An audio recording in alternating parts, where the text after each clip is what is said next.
Dr. Reese, would you take attendance, please? President D'Alessandro. Here. Vice President Schaefer. Here. Secretary Reese here. Treasurer Hansard. Present. Trustee McDonough. Here. Trustee Summers. Here. Trustee Whitney. Here. Thank you. Any changes to the board agenda? None? Okay. We have some presentations, school presentations, and it's that time of year where we have a list of retirees. There he is.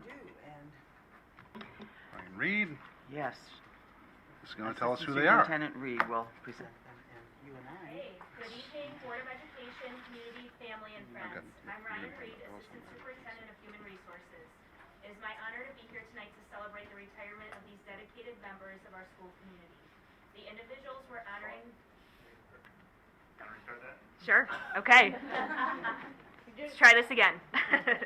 Good evening, Board of Education, community, family, and friends. I'm Ryan Reed, Assistant Superintendent of Human Resources. It is my honor to be here tonight to celebrate the retirement of these dedicated members of our school community. The individuals we're honoring this evening have contributed in meaningful ways across our district for many years. Thank you all for your service to our students, staff, and community. Now, Vicki and Dan, if you could please join us at the front. Retirees, when I call your name, please join us in the front of the room. Jennifer Crotto.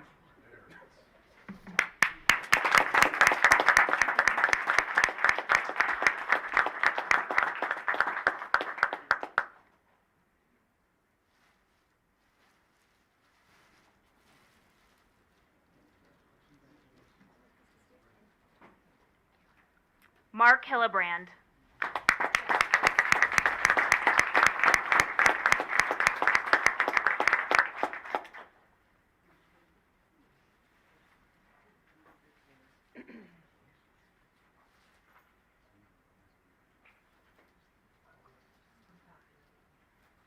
Annalise McCowan.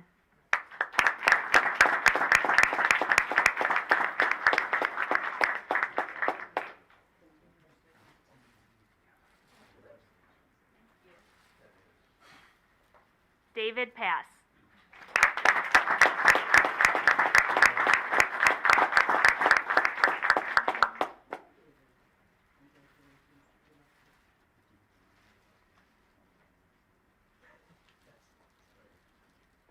Ron Roop.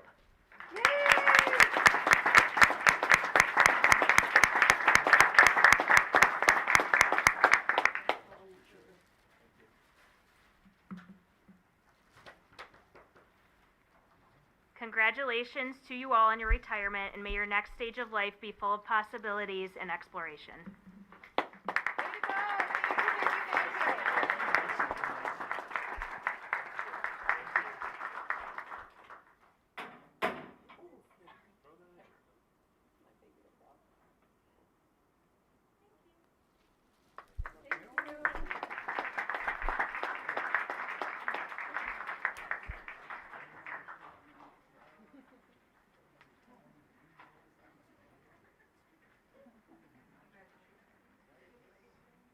Almost got me.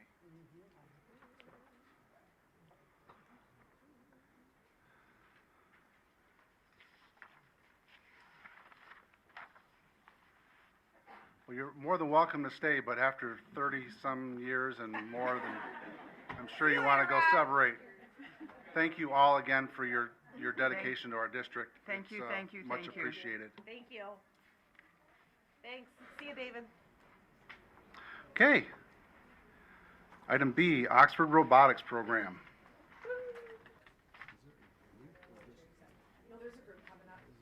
Yep. Shannon Schaefer. All those brilliant students in the back of the room. Okay. This is going to be really exciting. It is. It is really exciting. I took a sneak preview. You want to put it here? Do you want to put them right up here? Yeah. Whoa. I'll put your stuff over here if you want me to. Please. Yeah, I'll give it back to you. All right. Hi, I'm Shannon Schaefer. I am the elementary robotics coordinator for the day K through 5th grade. This is an amazing program. I have been a part of for 11 years. We have some of our FLL students up here. First, we have our FLL Explorer. Mia Schaefer will talk about her program and talk about her the board that they built for their team this year. And then we've got Ella Schaefer and Roman Rigney who are going to talk about their robots that they built for FLL Challenge. Go ahead, Mia. My name is Mia.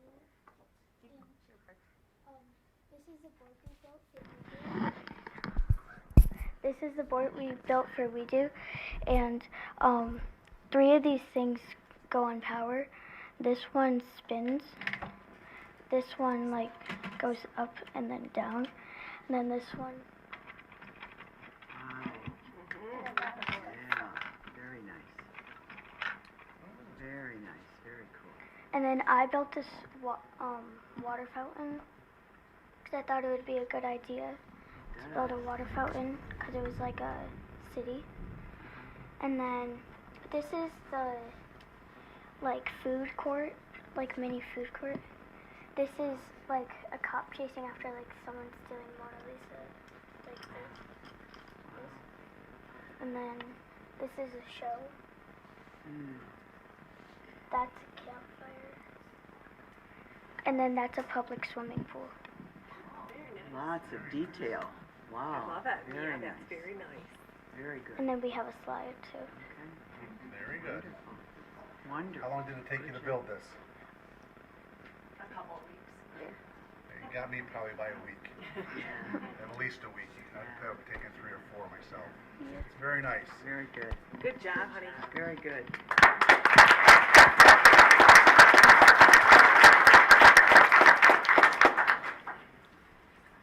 So, for when we did it, this is my robot, and me and my team built it for the attachment. And this one, there are 4 little things for this, for like the program that we did. There was a challenge, and we had to go to a competition, and we had to do a bunch of like mini challenges, and for it, you would have to make attachments, and so that it would be able to actually like function it. So me and my team made this, and it goes down and pulls something, and it goes back up. Great. Wonderful.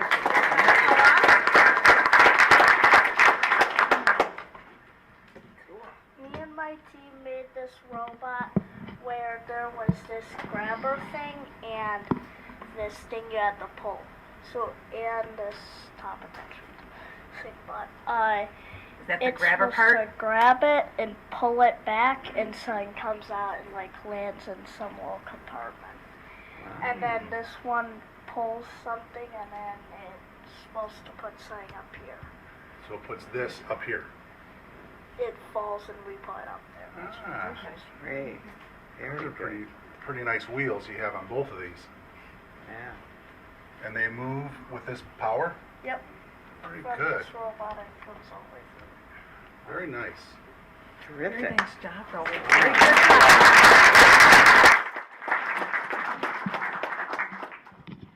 At the FLL Explorer level, which is DK through 3rd grade, we this year had 32 teams across the district with 187 students participating.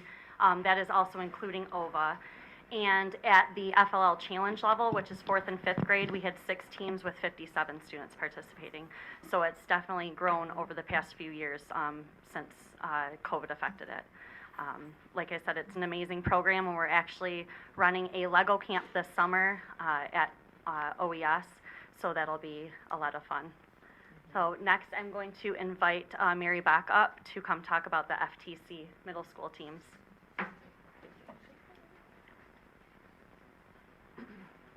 Thank you, Shannon. Again, my name is Mary Bach. I'm one of the coaches of the middle school program, which is FTC, First Tech Challenge. It builds upon what the kids in the younger grades have done. Instead of Legos, though, they're getting into actual parts and motors, and they start by catting the robots. And we also do a lot of 3D printing. There's a lot more programming involved at this level. This year we had 3 teams. All 3 teams made it to states. All 3 made it to the finals in their divisions and in the state finals, which is amazing. We have just closed our application for next year's season, and we are expanding to 4 teams because we have so much more interest. It's a great program, like Shannon says. It just builds on it, and for these kids who have any STEM interest, it really hits the mark. The biggest thing that I love is it pushes these kids out of their comfort zone. I'm nervous right now, but these kids have to do it the same. They have to speak for 10 minutes in front of adults they don't know. And like me as an adult, I struggle with that. And for them to do it at the middle school level is really, really amazing. So they'll show you their robot now.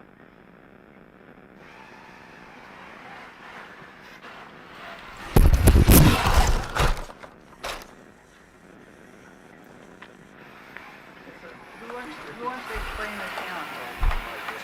Wayne, talk to them, tell them what the Push the green button. So this year's challenge, we had with these yellow poles that range from being like around this tall to this tall, then to this tall. That we had to make these robots to put these colored cones on those poles.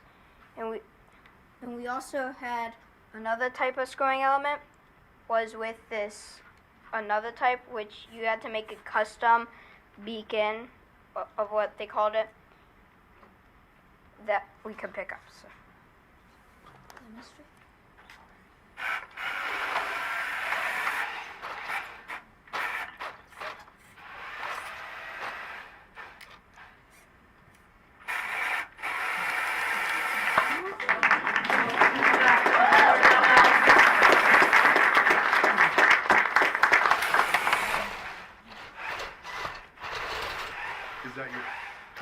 Is that your team number on the side, on both of them? Yeah, so 5291 is Tower, which I'm a part of, but there's also 14739, which is Metal Benders. I don't have the shirt on right now. Yeah. Yeah. And we also have a 3rd team, Cybercats, which I believe they came at a previous meeting. Yes. Very nice. Very cool. What are Thank you. what are the wheels made out of? It looks like they're gripping a So little bit. the wheels are these special kind of wheels that are called Ami wheels. And what they do is, so they have these rollers on the sides, so you can move it so it's straight. So they can move side to side without having to go That's forward. right, yeah. That's very good. Now, I said it might take me 3 to 4 weeks on this one. There's no chance on any of those. I'm just, We have, I think it's 3-ish months that we have to. We have about 8 weeks from the time the game's released to the first competition. So these kids put in a lot of hours to get ready. And even at that point, it's not always ready or doesn't work how we want it to. So we have 2 competitions to make it to states. You can make it to states by making it and the final alliance and winning by playing in the game. Or there's another thing, a trophy called the Inspire Award. And so that Inspire Award it's like basically awarding who has the most outreach. And outreach is stuff like this, like coming out to these events and telling about what we do and who has the best of it. that is great. You did a good job of it. You did a very good job of it. Very good. Very All good. right, I'm going to pass the mic over to Ian from FRC. Oh, guys.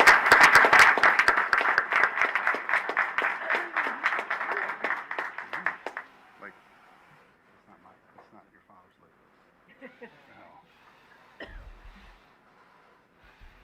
Hi, I'm Ian Houston. Lincoln Logs. Hi, I'm Ian Houston. I'm the coach for the high school robotics team, along with our teacher advisor, Craig Trombley, who's back there. And I brought a handful of our students tonight to talk to you about our season and our team. Interesting to know, most of these students were in FLL.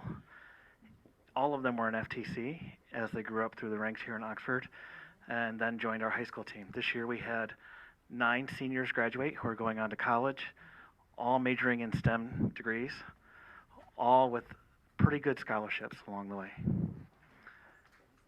One of which was valedictorian, I believe. Yes. Yeah. Yes. And there was actually 3 of them competing to be valedictorian this year. It was a constant drama in the room. No, just kidding. Replacing them, actually, we also have, the current count is up to 11 incoming freshmen, all coming from FTC for this next season. And we're starting our summer program actually tomorrow night at the high school with those students. So with that, I'm actually going to let them do most of the talking about their robot and what they did this season.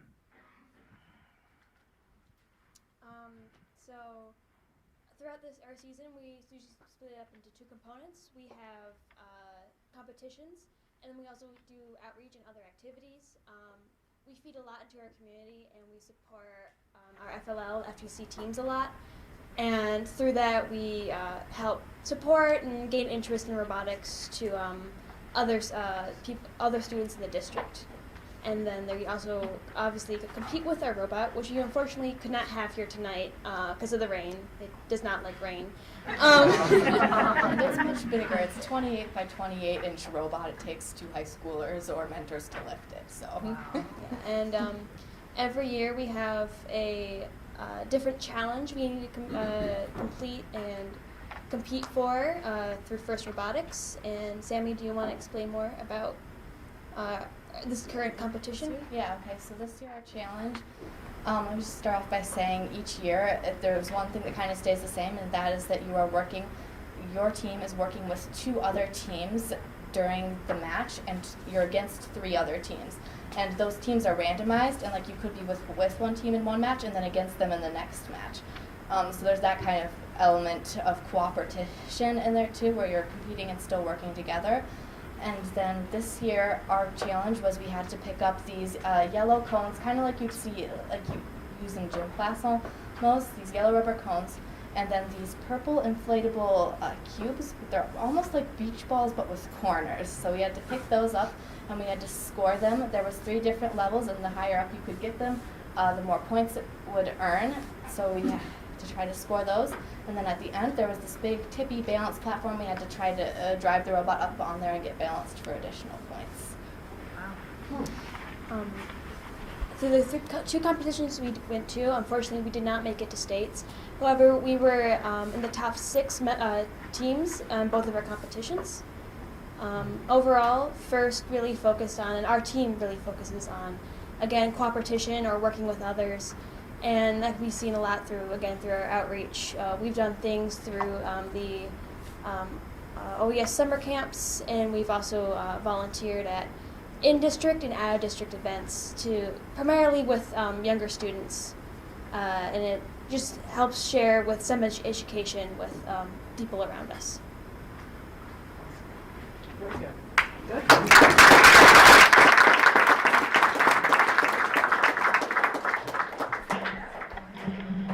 And they gave you a flyer to pass around with some pictures of what they did, as well as a picture of all the Oxford Robotics students. Yes. Thank you. Thank you. Thank you. Thank you for coming.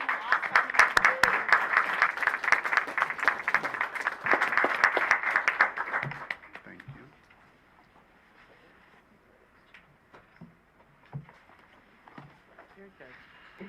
I would just like to add a thank you to these high school students, because without their mentorship of all the young kids, we wouldn't be seeing that young program grow as much as it is. So thank you, high schoolers, for passing it forward. Thank you very much. Thank you.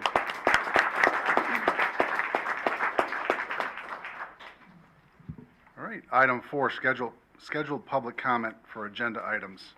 We do not have any. Okay, we have item 5, our consent agenda, which is the minutes of May 23rd, bills payable, foreign language program, and our 22-23 staff retirements. Can I have a motion, please? Mary? Move to approve the consent agenda as presented. Is there support? Support Amanda. Any discussion? All in favor? Aye. Opposed? Motion carries. Thank you. Item 6, Superintendent's Report. I have two reports for you tonight. One will come to you around our government community partnerships that we have with Mr. Barless, and then after that we'll hear from our recovery coordinator, Mrs. Oni. So, start here.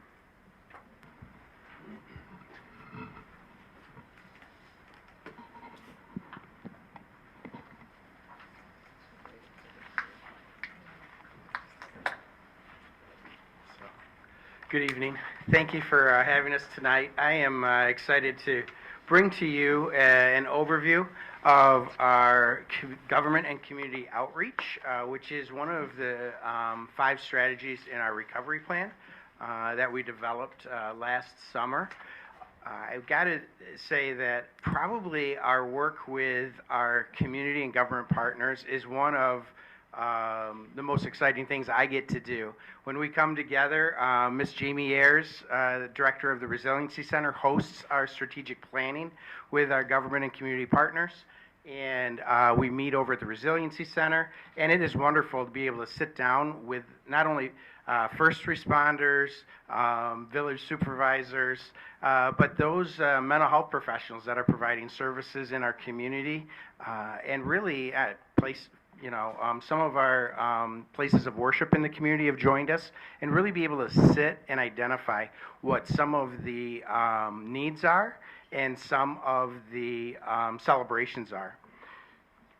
So with that, just referencing the 3-year recovery plan, the life cycle, where we're at there as we progress through that recovery plan. This was included in the board packet. I did want to reference the community and government outreach components of our strategic area, which includes 3 separate goals.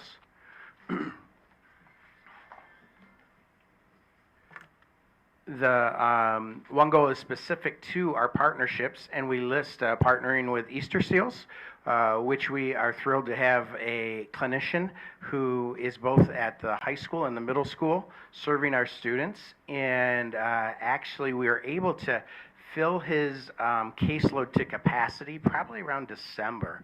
And we intend to have a second clinician. Easter Seals has agreed that they will be adding an additional clinician for the 23-24 school year in order to continue to meet our student needs. Our partnership with the Resiliency Center I just referenced, and we continue to grow that, as well as our school resource officers and some of the other organizations that are part of our community and government outreach. We have done a number of different parent and student education workshops. Many of our community partners have been able to assist us with that, as well as the district itself. Our SEL leadership team is implementing summer activities, which will also address this particular goal in this strategy.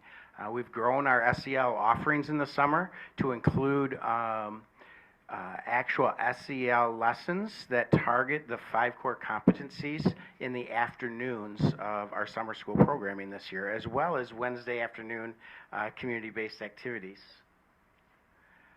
And then our third goal is really involving stakeholders in committees in order to help guide district decisions and identify some of our measurables overall. And although we won't be addressing a lot of that this evening, we do have our committees that have staff, student, and parent representation on those. Some of those committees include the SEL committee, the mental health committee, as well as our school safety committee. This is a list of some of our partners and some of the government outreach that we've done.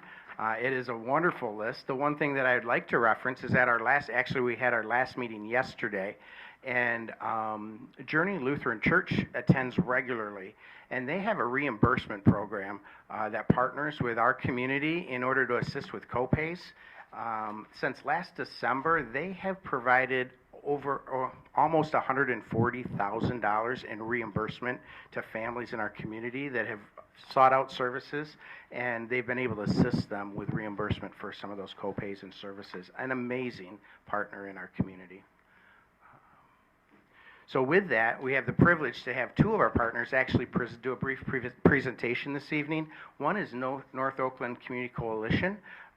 So Tanya Hamilton is going to come up and share briefly about our partnership and what they do. And then we'll have Ms. Jamie Ayers after Tanya share about the Resiliency Center and the many things that they do for us as well. Welcome, Tanya. Good evening, everyone. Thank you for having me here this evening. I've been really excited to talk with all of you because we've had some great opportunities to be at the high school this year working with your students, and we just think that they're amazing. So I'm excited to tell you about what we've been doing and even share some fun photos with you. The North Oakland Community Coalition, we're a nonprofit organization. We're actually located a little south of here in Lake Orion, but we serve both the Lake Orion and Oxford communities, and our goal is to support the young people in our community and families to reduce youth substance use and build mental wellness initiatives that just create a stronger and more resilient community. So since the beginning of this school year, we've had the opportunity to work with Todd and Mrs. Oni, Laura, on some partnerships with the students. So I'd like to talk a little bit about what we've been doing in the schools this year. We started out the year with our No Vape November campaign, and we hope that by next fall, you all not only know it, but you're wearing the t-shirts. We work with students on understanding the dangers of vaping. We did a little underage drinking campaign with them this year, which we also plan to grow next year. We worked on some marijuana prevention, but we really focused on some suicide prevention strategies. So we realized that at the beginning of this year, very few students knew about the 988 crisis hotline.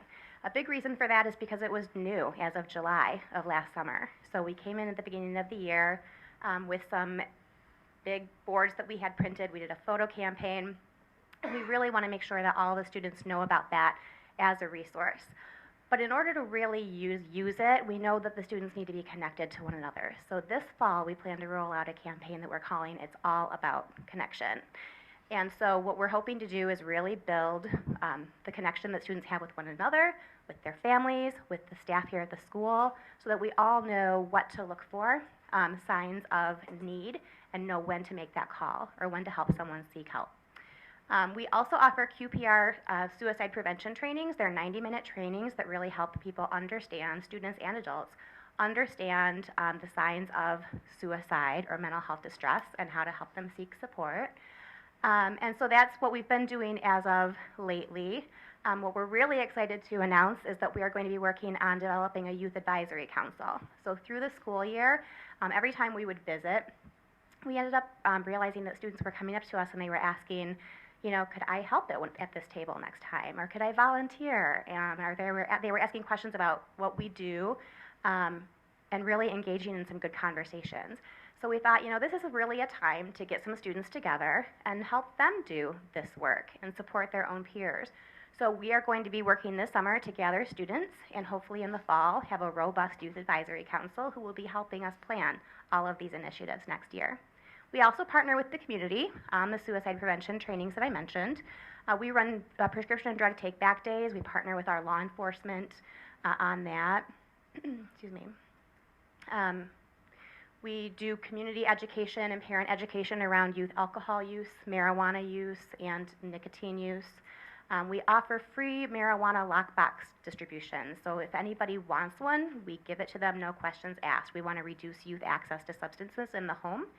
And then we also will work throughout the community on that It's All About Connection campaign and making sure the entire community knows about 988 as a resource. And I'd like you to know that we don't do this, it's not willy-nilly what we do. We don't just walk into schools and tell kids they shouldn't vape. We use what is called the Strategic Prevention Framework, which is the prevention model that is used by SAMHSA and federal agencies. So we go through all 5 steps of this prevention framework in our work. We look at the needs that exist. We use data for this process. We build capacity, so building that youth advisory council will be a big part of building that capacity here in the high school. then we make plans, and the students will be a part of that planning. We will build the campaigns that they know will best help their peers. Then we'll implement them, and we will evaluate them, continually evaluate them to making sure that they're working and that they're meeting needs as the needs change. And then we just keep going. So this was the 90-day campaign that we ran toward the beginning of the school year. And we ran it again just recently. We actually ran it all year long, honestly. It was part of everything we did this year. But we did it in the fall, and then we had Anthony Grappito in to speak at the end of May 31st. He came in and gave a great presentation in the Performing Arts Center at the high school. He is a local presenter, but he also presents nationally. He's really nationally known, and he gives a great talk about his struggles with mental health issues, and he's a magician, so he uses magic to infuse magic into his message. That's very good. And those are just more pictures from working with Anthony. We also had him come in a couple of days at the high school and just have some fun with students. He performed magic at their lunch tables and engaged with them, and it was a fun day to just see everybody laugh and have a good time. And because they enjoyed it so much, we also invited him to come to the staff appreciation breakfast during Staff Appreciation Week, and the teachers and staff loved it too. These are pictures of some of our substance prevention visits. So you'll see on the far left, that's one of our No Vape November displays where we talk to the students about the chemicals that are found in vape liquids, so they're educated on that. Let me see. The board that they're working on here, if you're ever at the high school, it's now up in front of the media center there, but it's an all about connection, a piece of art that they all had a part in creating together. And then this was actually a 6-week program that we ran where we came in every week and we talked about the different senses. So for every week for 6 weeks, we came in with a different message around how you can use each sense of, your sense of taste, your sense of smell, to help control your emotions. And so, for instance, when we talked about the sense of smell, we had different candles in all of the jars, and you can see a picture of a couple of girls holding the jar up to their nose. And we asked them each time we came, how do you feel? What makes you feel a little antsy? What makes you feel calm? And we helped them compare their senses to their feelings so that they can go home with some tips on how they could maybe ease their anxiety or stress when they're home. And that is about it. Thank you for having me. Do you have any questions? No? Anybody have questions? Thank you. Okay, Right, thank you.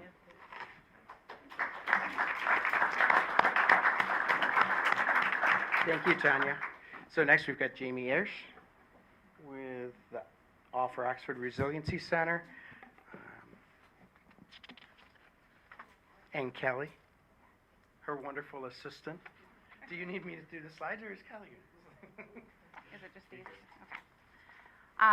Hello, everyone. Thanks for having us here at the Board of Education meeting. We're thrilled to be in front of you and talk about the Resiliency Center, and we're honored to be in the community and helping support recovery. So at All for Oxford, we are here. It's a federally funded program. We focus on the recovery efforts from the tragedy in November of 21. And these are a couple of the services that we provide. What I do want you to know is that the center is for the Oxford community and the programs are driven by the Oxford community. And so we base our programs on our partnerships with the high school, and we also build our programming based on the community needs, trends that we're seeing, or things that we see in the future. And we work really hard to make sure that if someone has a suggestion or there's concerns in the community, that we're trying to meet that need to the best of our ability. So a couple of things we do, we have drop-in activities because the center is open, it's Oxford Center, and so we always want it to be available at any time for people to come in. So we do Therapy Dog Thursdays, and we partner with the Oakland County Sheriff's Department. We have arts and crafts that are always available, so if someone just wants to come in and they need a safe space, they are welcome to our large cupboards filled with all the things. And then we also offer, the students can come in at any time and use our space to study or get together with their friends. We have some students who bring, their mentors or mentees from other organizations like 42 Strong, and that's always available. In the fall, we had homework and hangout, and we provided pizza, and the kids could study, and that's something that we'll probably do again this fall. And we do have students that come in and, during exam times and utilize our service. Some of the other things that we do are event workshops, so it's education on a variety of different topics, and it's usually based on what the community is experiencing at that time, or we'll also base it on trends that we're seeing, people coming through the center, or some things that we might be coordinating with the high school. We have a creativity studio, which is done with a mindfulness coach, and she also does mindfulness sessions, and we offer support groups. And we develop our support groups based on the needs that we're seeing in the community. We also have one-on-one support. So we have our victim navigators, which Kelly is a victim navigator. And what happens is the victim navigators are the first touch point for people who come into the center.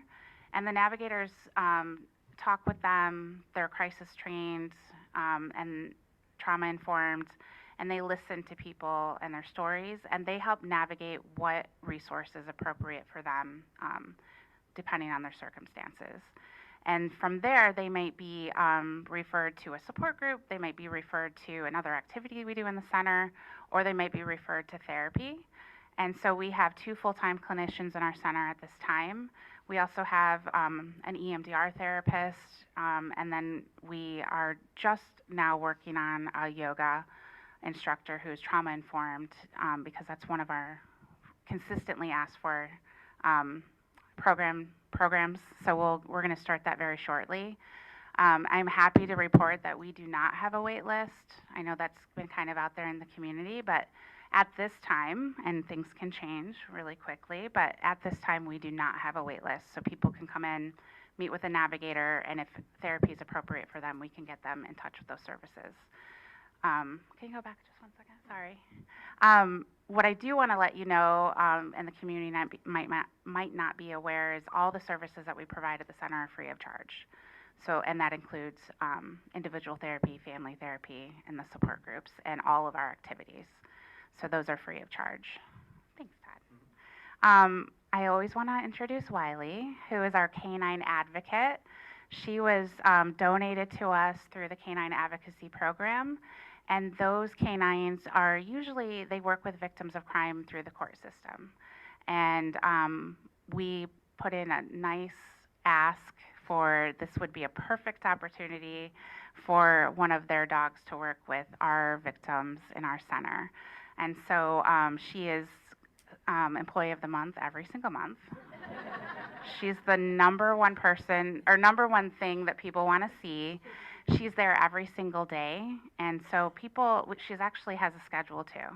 So if people want to come in and spend time with her before or after their appointments, or just want to come in and spend time, they can actually call the center and we can book time with Wiley. So we're happy to have her with us. She's booked, but the center's not. right. Yeah. Wiley might have a wait list. And so we work in tandem. So with the Oakland County Comfort Dogs, they're there every Thursday, but Wiley is there every single day and available to support those who come into our center. We do want to plug our Smash event, which is tomorrow. And what it is people who, you can sign up with their QR code. You can visit our website and our Facebook page, but we often get asked about rage rooms or can I just break stuff? And so we're working in partnership with TTI, and we have dishes and plates and cups where people can write their feelings and emotions or whatever. They can draw a picture and they can smash it. They don't have to smash it either. So if you design something and you want to keep it, that's fine too. But we'll have food and desserts, and we'll have the dogs with us. And then really we want to encourage people to come in and see the center. Because it really is, the number one thing we hear is this is different than what I expected. It's very warm and comforting, and it's open to everybody, and we want them to come in and utilize our service.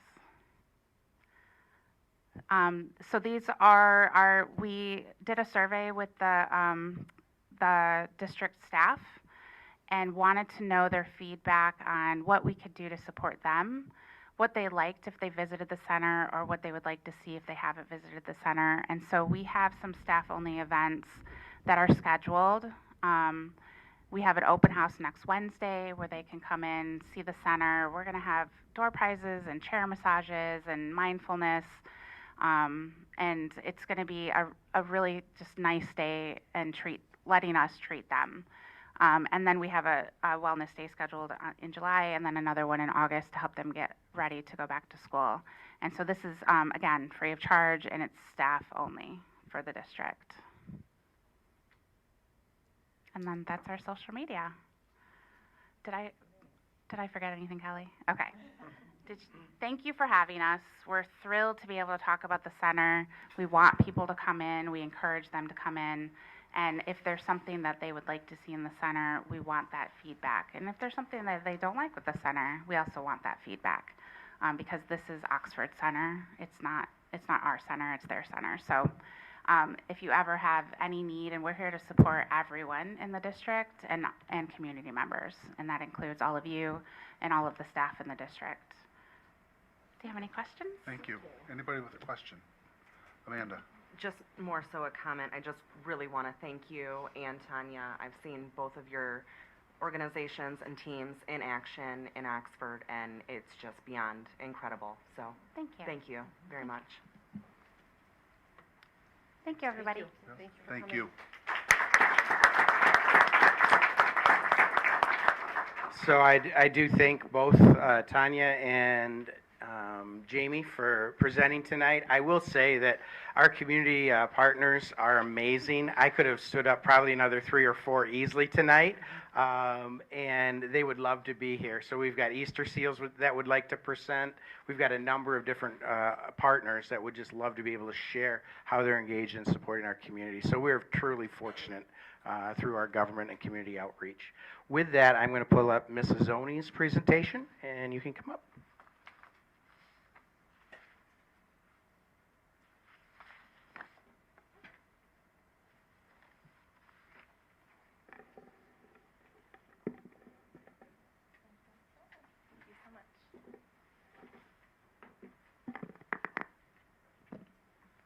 Good evening. My name is Laura Azzoni, and I'm the District Recovery Coordinator.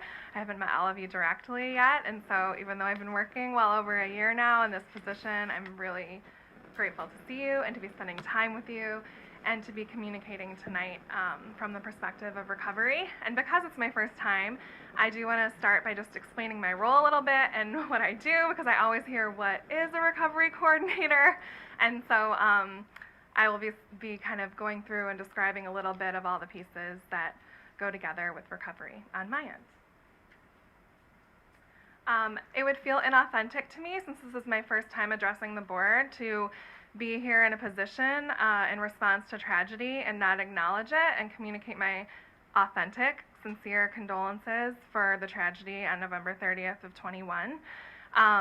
I am just so sorry that you even have to have a recovery coordinator. It is not lost on me that no one should have to have this position within their district. And that being said, if you have to have one, I'm very grateful that it gets to be me. A brief introduction is also, I want it to be purposeful because I want you to know why I'm here, since I haven't talked to you all directly, and the community at large. This wasn't just a random position that I accepted, and this wasn't, a step in building my career. I have a private practice in Metro Detroit, and I was one of the trauma therapists that was responding to the tragedy initially. And so when this position became available, I was somewhat coordinating services for families already. And so some families were sending me the position. Do you know anyone? Would you ever consider this? And I had been listening to this audiobook called The Next Right Thing, and everything just started really coming together for me. This position is part of my purpose. I truly believe that. It's a calling to me, as well as a professional time that I get to learn and glean from all the amazing people in this community. I want you to also know that the depth of this position to me is multifaceted. I included some non-identifying, of course, little cards that some of the kids I was treating before accepting this position had asked me to take with them. One of them says, "You're my favorite adult," which is high praise, but then more importantly it says, "I'll see you when I'm 11," because he was 8 at the time, and he knew that I was accepting what was starting as a 3-year position, and he thought that I was immediately going to come right back to him after.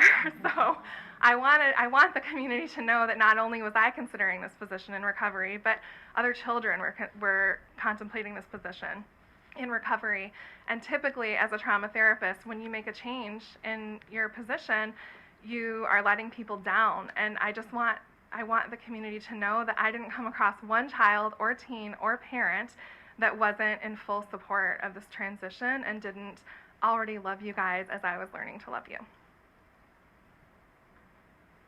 With that, I just want to reference the fact that I'm fully aware that trauma response doesn't stop at the initial event. And so it's not new to this community that trauma touches trauma, and there are often many ripple effects to trauma. And so when we have experiences like Uvalde, which happened before my joining the district, or we've lost some children in this community at the elementary level, at the high school level. We've had some employees that we've lost, and that happens in every district. But for us, it's really touched on a lot of grief and loss. And so referencing Michigan State here, I want everyone to know that while I'm responding to November 30th in 21, I'm here to support all of it, because I know that crisis follows crisis. And I always want to be looking at the micro level and the macro level of what everyone is experiencing. With that, I want to show briefly how recovery fits. There's already so many systems for our students in place throughout the district. Of course, we have other coordinators besides myself. There's the MTSS coordinator. We have PBIS processes and systems in place. Restorative practices is amazing. And what I want to explain is that all of these processes work best when integrated together. And so trauma is no different. When this tragedy that your community experienced prior to my joining came right after COVID, which makes this experience of mass violence very different. And we already probably needed to implement more trauma-informed care across all school systems. And so this is just a good image to show how it can all work together. So I hope that what my role in recovery brings and my training in trauma-informed care brings is kind of that ice cream cone support, that foundational level of trauma-informed care right where we're starting across all levels, across all ages in the district, while all the other systems kind of swirl together. And then of course there's that cherry on top, trauma intervention for the students and staff who truly, truly may need some support connecting with more in-depth interventions. The first part of my role over the last year, and this would be the same with any trauma response, is that you really want to get back to basics.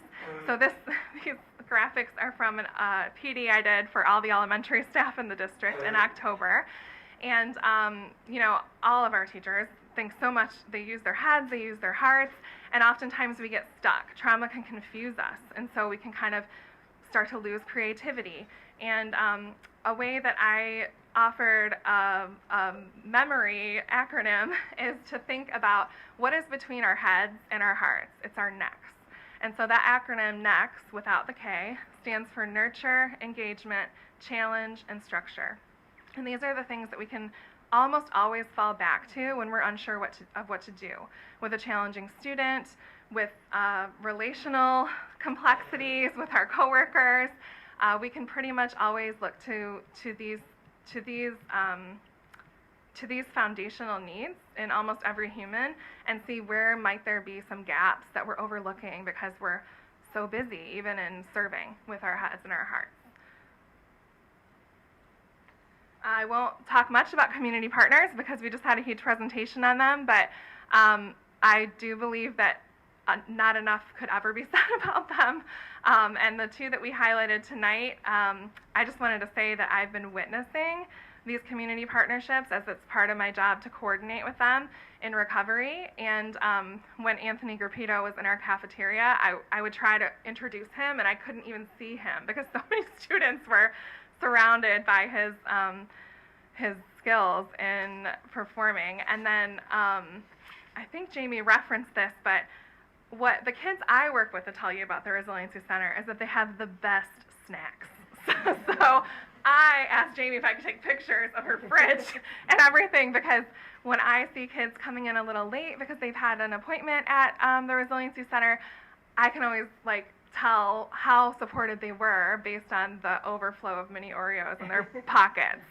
So they really are amazing partners, and we could go on and on about them. The best way to learn is to experience them.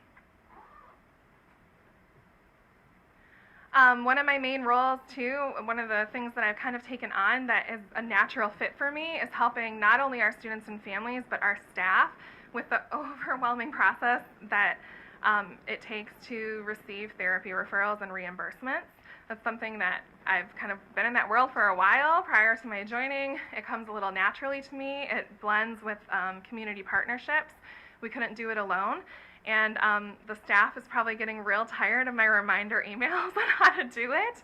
But sometimes you're just not in a place to hear, or you don't think you need it one day and you might another day. And so this is like a final call before summer to email me if you want help with it, because I will still help. And it can happen easily, and it's deserved. I also won't spend a lot of time on this, but part of my role is managing the Oxford Wildcat Pack. And you heard from our lead district handler, Caitlin Malberg, a few meetings ago, or maybe a couple meetings ago. She did an amazing job. When I first started in this role, I had taken over management from our special education director, Pam Beal. And Todd Barless would joke with me, did you know that so much of your time would be like buying dog food? And I really did not. There's some special divas in this pack, but they're all worth it. They're amazing supports to our kids. And one thing I always do share is that I can bring all my clinical skills, my certification, my everything to a room sometimes. And when I'm at the high school and there's a kid who's dysregulated, I can be pulling out all the stops to help support them, and then a dog walks in and I swear I'm not even needed. So these animals are an amazing gift to our community, and I know that our community really is what made it happen. So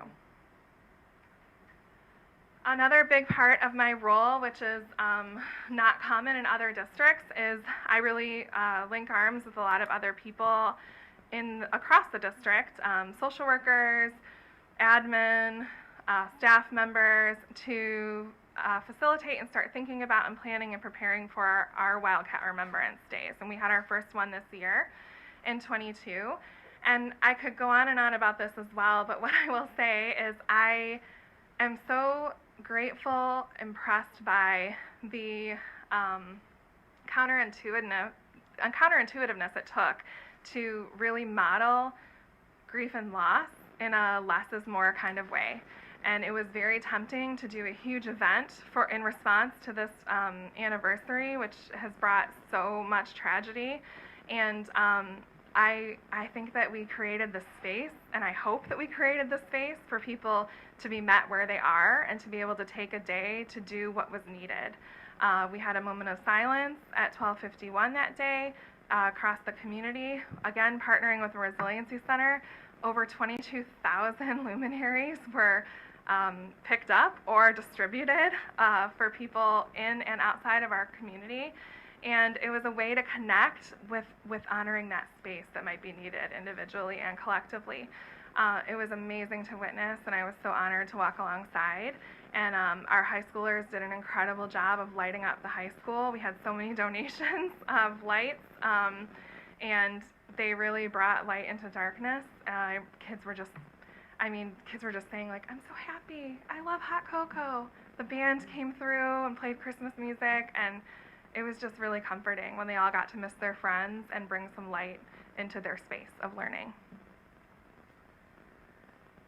Two mental health things I want to bring to your attention that we've implemented since my joining the district, or that we're about to. One is an intervention known as CBITS called Cognitive Behavioral Intervention for Trauma in Schools. There's a lot of data here, and if you have the slides, I did link it so that you can go to the site and read as much as you would like. But we had our first pilot group this past spring-winter semester, and what I'd like to draw your attention to that pertains to our experience so far is that our beginning working data from the first pilot group of 9th, 10th, 11th, and 12th graders brought us an 83% reduction of clinically significant subcategories, and those subcategories were symptoms of underreporting or hyperreporting, which can be really common in trauma responses, anxiety, depression, anger, post-traumatic stress, and there was 100% of no increase in symptoms from that first pilot group. So this is an intervention that we're going to be bringing in. Students are selected from SABRES data. They can always opt out. Parents never have to participate. It's just another intervention with that cherry on top that I referenced before that can be offered to our kids within the places that they're already in as needed, and collectively as a group that's supplemental to individual therapy as needed as well. The other intervention that I want to draw to your attention, which you also can click and research as much as you would like, is called trust-based relational. It's called a trust-based relational intervention. It's referred to as TBRI. This is something that the principal at Lakeville has already kind of started looking into for some of our kids who it would greatly benefit. I love this intervention because, first of all, the statistics, which I'll reference in a second, are really promising, and what my favorite thing is that it really can be used with almost any student. It kind of it can be used like in schools, at home. Parents can have the same language, teachers can have the same language, adults can talk to adults with the same language, and it really is it really has a large foundation of understanding of trauma, but it's also wonderful for kids who don't have trauma history. And so it brings a little bit of a universal approach to being trauma informed within the classroom and outside.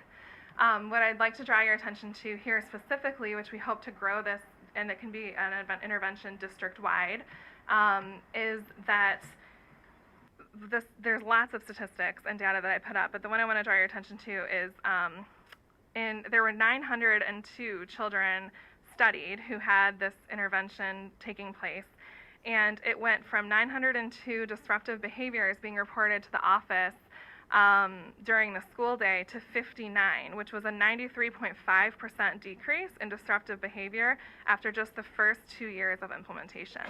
So as we grow with this, it has some promising results that are hopefully gentle and kind, which is one of the coined phrases in the intervention. The last thing that I want to point to is I've offered this with the kit, some of the highly impacted students and families and staff that I've worked with, this idea of both and. My coworkers kind of joke with me about it because I constantly say both and, but I want to offer it to you as the Board of Education as well as our community at large. These are some of the most amazing moments that I was able to gather to show you glimpses of, and none of them were done separate from grief and loss. And so one of the things that I talk to our students about is this idea of you can go to homecoming and miss your friends. You don't have to pick. And when we experience trauma, we often are stuck in ambivalence. Our kids really start to describe that. They feel like they have to pick, and they kind of freeze. And so one thing we've been working on together as a community is this idea of how do we do both, because both are okay. And so the High School Musical alone this year was amazing, and none of those kids were apart from loss, and they were able to use their skills. And so this is something that we're striving for, is this concept of both and in recovery, and how to do it well, and how to talk about it when we don't do it so well. And we wouldn't have had these amazing graduations without the concept of both and. So I'm just so proud of every single student who's graduated, and I really can't say enough about the progress and processing that has occurred for these kids to grow and develop into the adults that they're going to be, or some already are. In closing, I'm going to read part of a poem that was shared with me. I know that's unconventional for a Board of Education meeting, but here we go. I thought that you would do your job and then give up on me, but then something in me would make you smile and be worried and laugh and be tender and silly and stern and show tears. Tears for me. And I became desperate to know, truly desperate, what was this something in me? What was it? Who was I? You are not a mechanic, you are an explorer. You find treasures where no one else ever looks. That is it. Yes, that is it. I am a treasure to you, though I am so embarrassed to even think that. You knew that from the start. From the start, I was becoming a treasure to you, and your mind and heart continued to know it, though I told you, showed you, screamed to you that you were wrong, and that it was cruel to tell such lies, and push against my hopelessness and rage and worthlessness. And you still knew it, and showed it in your eyes and voice and face, and somehow now do too. I do too. I know it too. Oxford, I just want you to know that you're a treasure to me, and I am so honored and so privileged to be serving you as your recovery coordinator. Thank you. Thank you, Laura.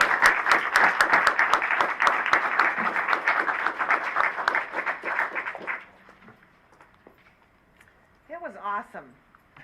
Thank you. Sorry, were there any questions? No questions. I just, No? thank you. Okay, thank you. You're welcome. Thank you, Laura.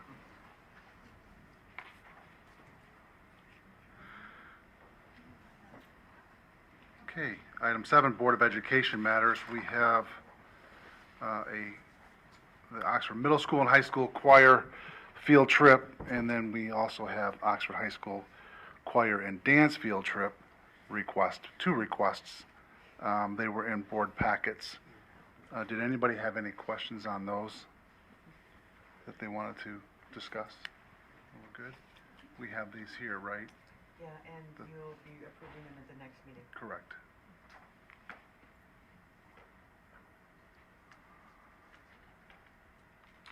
All right, item 8, curriculum and instructor, Anita and Steve. We actually have Gary Van Sterven coming up to share a recommendation for new social studies curriculum at the elementary level. Okay. I'm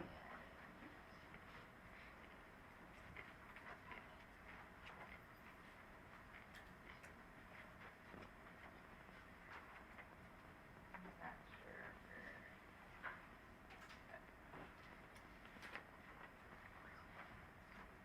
I don't know if you want to start and I can see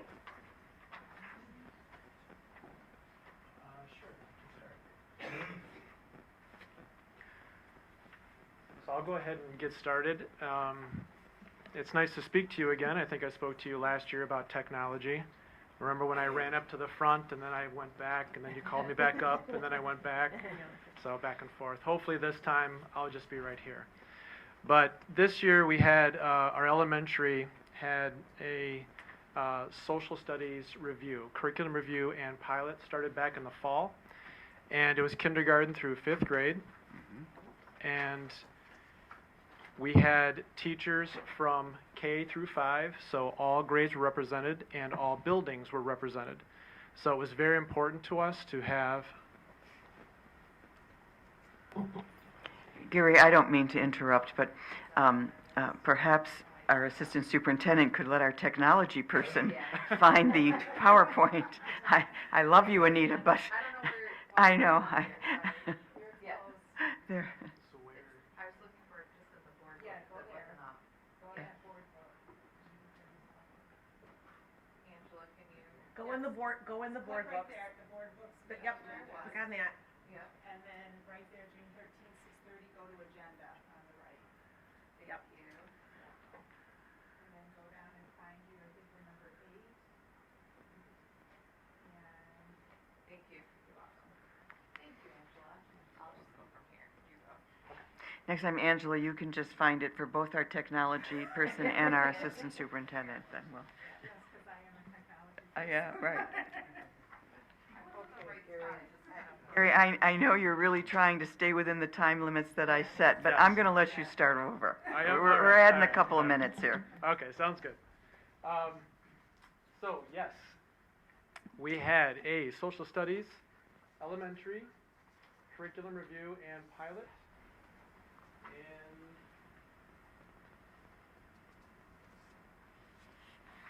It took all year, and that was very intentional. Sometimes curriculum reviews and pilots might be 2 or 3 months. They might be quick. This was very intentional. It was also intentional to get representation from teachers from kindergarten through 5th grade and also have all buildings represented. So as you can see up there, we first started with investigating different social studies curriculums. What are we going to look at? What have other districts used? So we inquired with other local districts, and these were some that really came out, was InspireEd, McGraw-Hill, Savas, and TCI. So TCI was probably used the most in Oakland County. I would say at least half, maybe more, are using TCI. And so what we did was we ended up narrowing it down, and we had a survey. We also had resources from all 4 of those vendors. And the teachers, we spent 3 hours just going through all the resources. And then we narrowed it down to 2, which was TCI and Savas. And then those are the 2 that we piloted. So then there was more intentionality in that piloting as well, where each teacher piloted 1 unit from Savas and from TCI. So every kindergarten teacher that was part of this, 1st grade teacher, 2nd grade teacher, they did 1 unit of TCI, 1 unit of Savas. And then that way, they could also communicate and collaborate with their colleagues about each of those. Again, being very intentional. So as you can see next, we took some quantitative and some qualitative data. So the quantitative was a survey, 15 questions, that were very specifically looking at was the instruction, was the curriculum differentiated? What were the different resources? Was there Spanish immersion?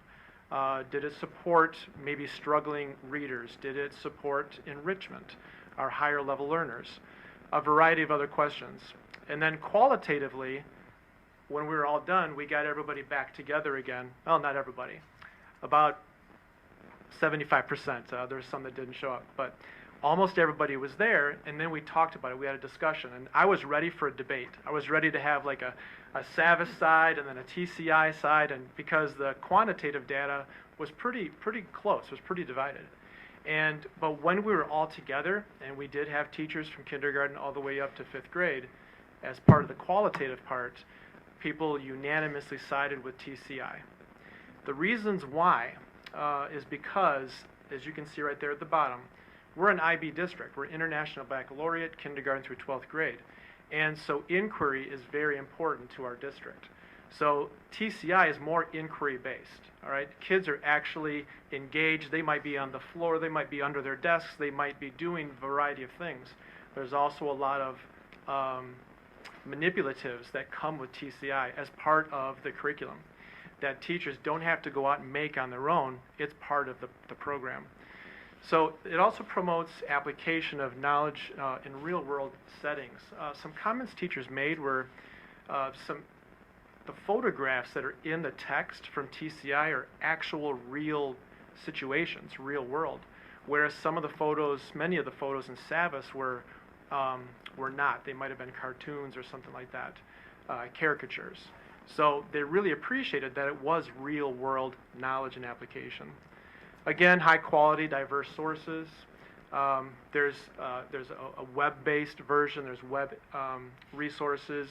Teachers can make their own assessments, formative and summative assessments. They can create, but then there's also text. So they will be also having text as well. And then interdisciplinary themes. Again, that's important because we're an IB district, so it crosses into reading and into other themes, disciplines, curricular areas. That's what I was thinking of. And then differentiated learning. Okay, so it works. Okay.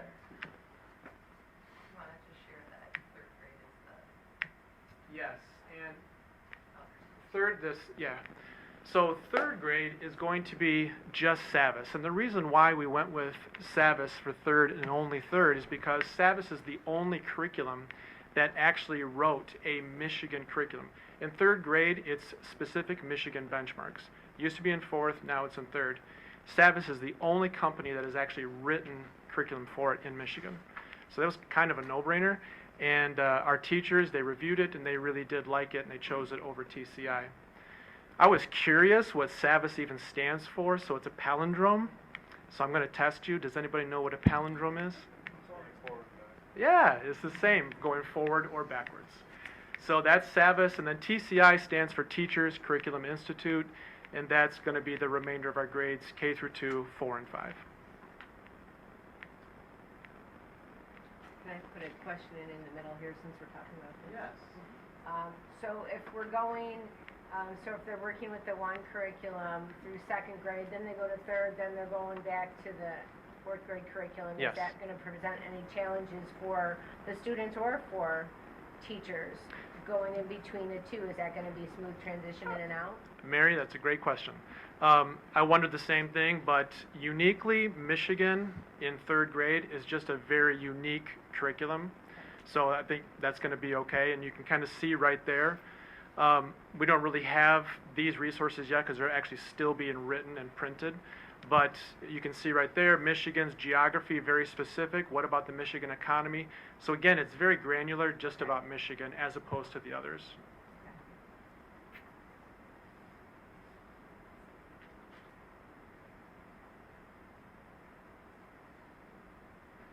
And so getting back to TCI, here's just some other pieces, as I've already mentioned, but it's a little bit more specific here.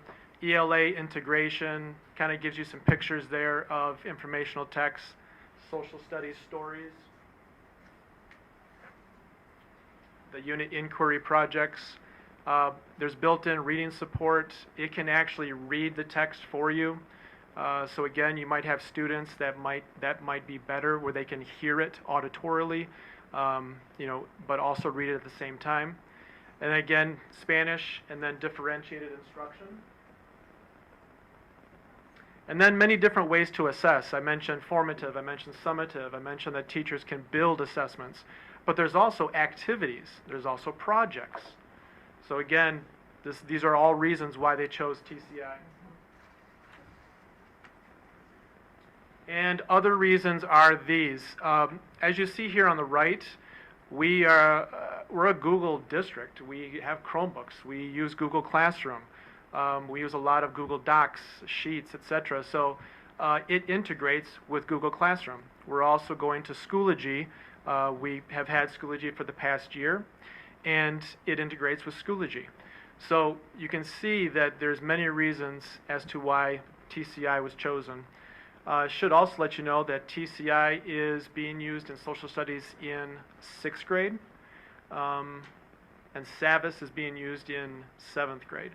So both of those TCI and SAVIS programs are pretty well respected. I think that is it.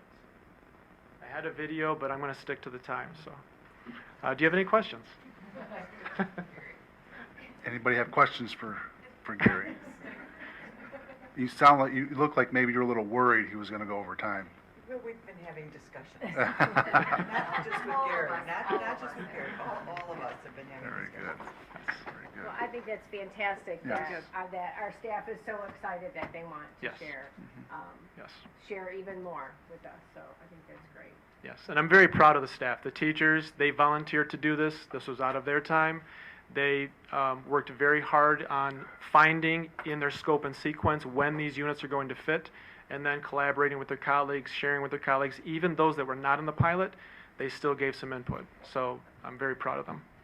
Very good. I had another question. Yes, Mary. Oh. Thank you. So if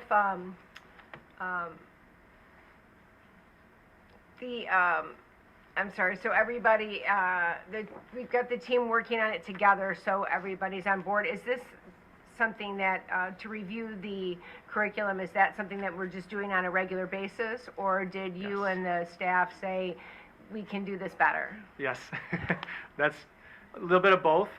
But yes, there is a curriculum review cycle. We are actually working on improving that curriculum review cycle, but there is intentionality behind looking at where different grade levels curriculums are, and then when do we update them. Now, we had spoken some time ago, I think it was on math programs, how we're moving from the elementary schools into middle school, or was middle school to high school. I'm trying to remember what that conversation was. So we're also looking at how this curriculum is going to integrate into what's happening in 7th grade or 6th grade, right, as they're moving up. Yes, we are talking about that. Yes, we Okay. are. And working with those PLC leaders at the secondary. Very good. Very good. Anybody else?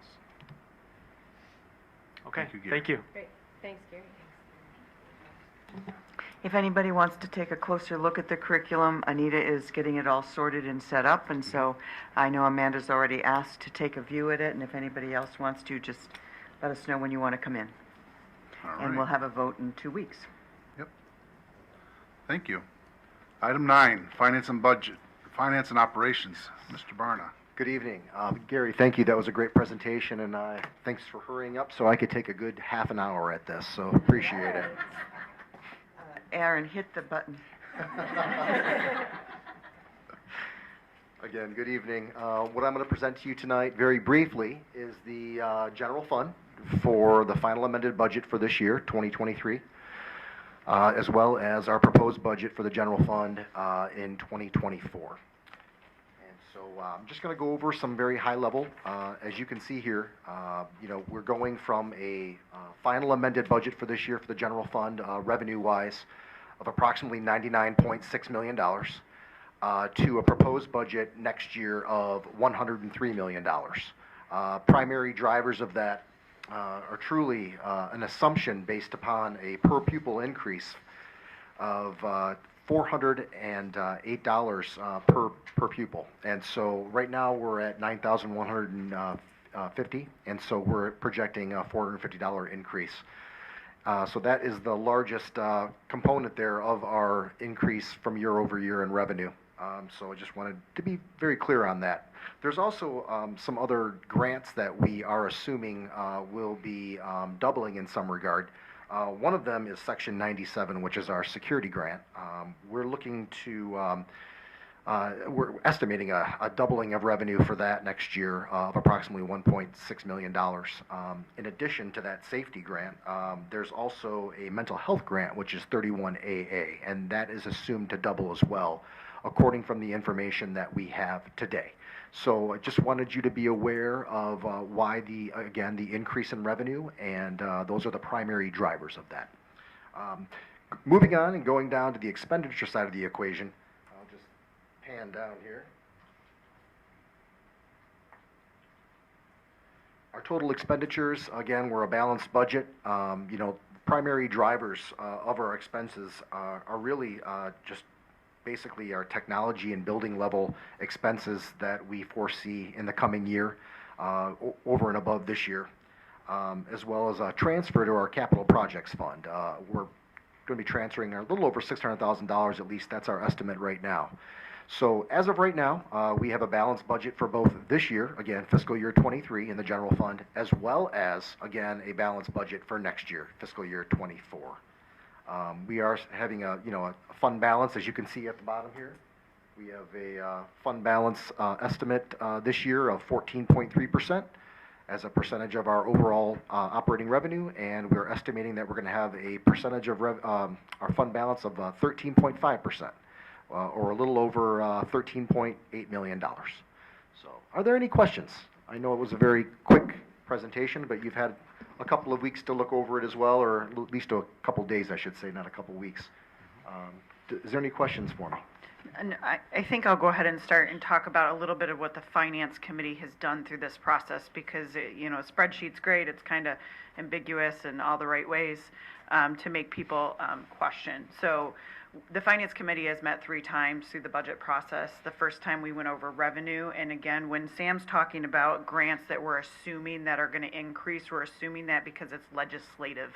It's not because we think they like us more or any of that, or they have pity for us in any sense of the matter. It is a legislative driven. I think I talked about it maybe 4 or 5 meetings ago, the proposed governor's budget.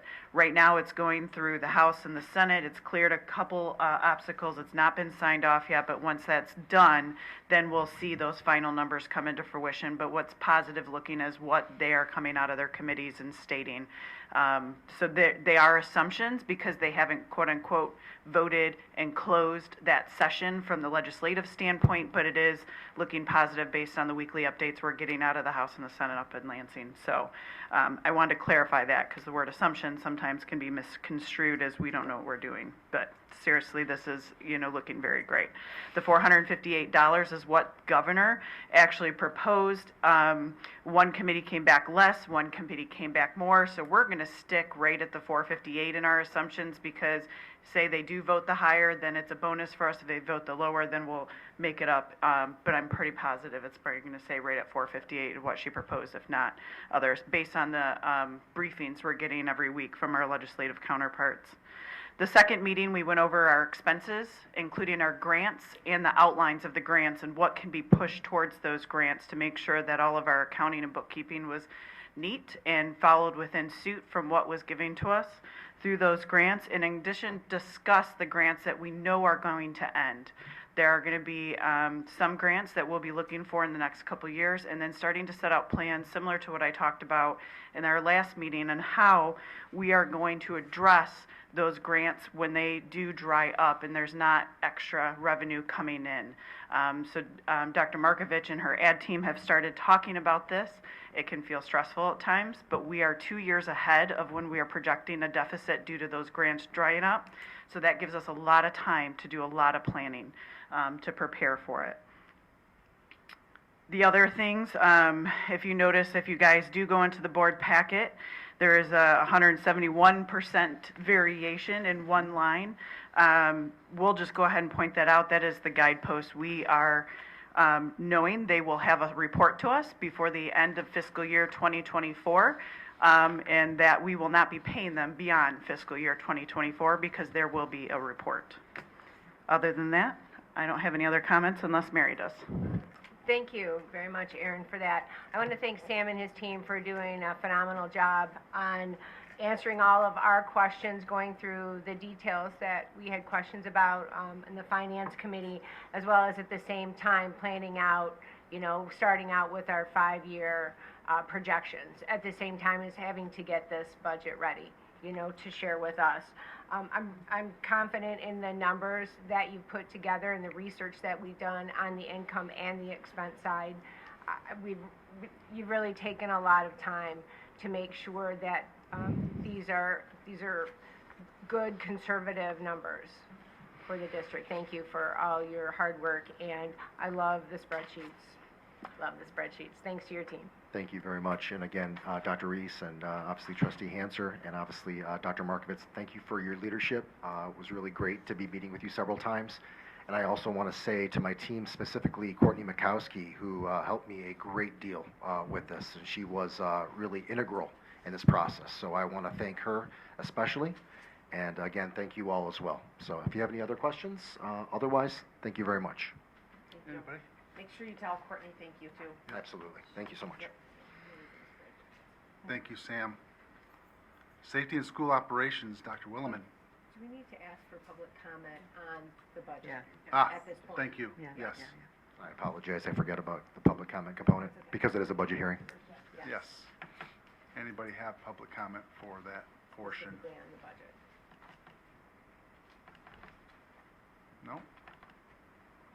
No? Okay. Thank you for pointing that out, Mary. Yep. Dr. Williman. Hello. So my first item is a summary of the guidepost recommendations. You've seen my table. I love a good table if you haven't figured that out yet. But just a summary for the group that's here in the audience. In the threat and suicide risk assessments, there were 7 recommendations from guidepost. Of those recommendations, 4 are already completed. 1 will be completed this summer, and 2 of the recommendations are ongoing. In the second part of the report, which was physical security review, there were 48 recommendations. Of those recommendations, 5 are already completed. 12 will be completed by the conclusion of this summer. 15 by the start of this school year. So when you put that together, the summer and the beginning of the school year, there are 27 of those recommendations that will be completed. 8 of those are current and ongoing, and 8 of those are ones we need to research a little bit more before bringing forward any plans. Does anyone have any questions? This was shared with both our district safety committee and our parent subcommittee during our meetings last week. All right. Anybody questions for Dr. Lowell? Okay. Okay, thank you. Thank you. Thank you. Number 2, report, I was going to say, did we address this on Oh, the we did agenda? not. We did I not. think it's missing. It should really come under finance and Finance, yeah. operations. Sam, And finance and it's a operation. presentation only. You want me to Yes. handle it? It's Okay. the Headley amendment. So, yeah, we have the operating millage non-homestead only Headley calculation that is put in front of you. Sam, I don't know that you have it in front of you. I do, actually. Okay, yeah, do you want to thank speak to that, please? Sure, absolutely. So what's in the general fund that we previously discussed in terms of the revenue component is obviously the estimation of our millage for the coming year, starting with the summer tax levy. We are estimating a 17.4324 millage starting again in July for our residents. And again, this is slightly over the millage that was levied, previous, which was 17.2465. And so, in a nutshell, what that translates to the general fund, which is already baked into, again, the estimates that I have for fiscal year '24, is just under $6 million of the total revenue of $103 million for next year. $6 million of that is coming from our local taxpayers, if you will. So that is the direct result of that millage. Okay. Anybody with questions on that, on the Headley rollbacks? Okay. Thanks, Sam. Thank you. All right. Under the guidepost recommendation, we also have a report, an update on report number 2 that's going to be given to us by Mr. Andrew O'Connell, who is president of Guidepost Solutions. And if you recall, the board asked that Guidepost come to us a little more frequently and give us updates on progress with the report. So thank you for being here, Mr. O'Connell. Good evening. In May of 2022, Guidepost Solutions was retained by the board to investigate the school district's safety and security policies, procedures, and actions before, during, and after the shooting of November 30th, 2021. Since that time, we have reviewed thousands of documents and communications, video, and other relevant materials, and we've interviewed dozens of witnesses. Although not everyone has cooperated with our work, we have been trying to complete the investigation with information from the witnesses, documents, and materials that were made available to us. This includes interviews with board members, the administration, teachers, staff, students, families, community members, and the sheriff's office, along with court filings, deposition transcripts, and hearings from the court cases. We've also received substantial assistance from the prosecutor's office, all in the middle of 2 high-profile, sensitive criminal cases arising out of the shooting. Without that cooperation, our work would have been much more difficult and time-consuming. We will be meeting again with the prosecutor's office this month because there may be additional materials available to us. We will also be meeting this month with the sheriff's office in an effort to obtain additional information.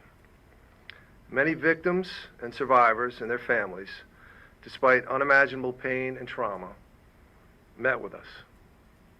We briefed them on our work, we listened to their concerns, and we received valuable information from them. We have not discussed our specific findings with anyone, including the board. Our findings will be in our reports only, along with a statement of our work. Last month, we issued our first report addressing only the current state of the district's safety and security policies, procedures, and practices. Our final report will address matters leading up to the shooting, and the aftermath.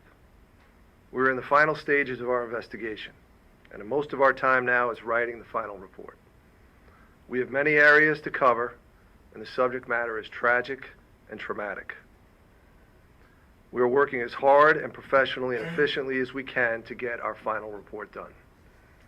Outside of writing, we are making last efforts to obtain critical interviews, documents, and materials to fill in gaps that we've determined that we have from the work that we've done. When we have a draft of our final report ready, we will share with the prosecutor any information in the report that comes from the prosecutor. We have an agreement with the prosecutor that we must first obtain the prosecutor's consent to use in our report information obtained from the prosecutor. This does not relate to other information that we obtained during our investigation, but only information that comes from the prosecutor. Our goal is to have a draft final report ready by the end of the summer, to find agreement with the prosecutor on what information we can use from the prosecutor's file, and to issue a final report in the fall at an appropriate time. Thank you.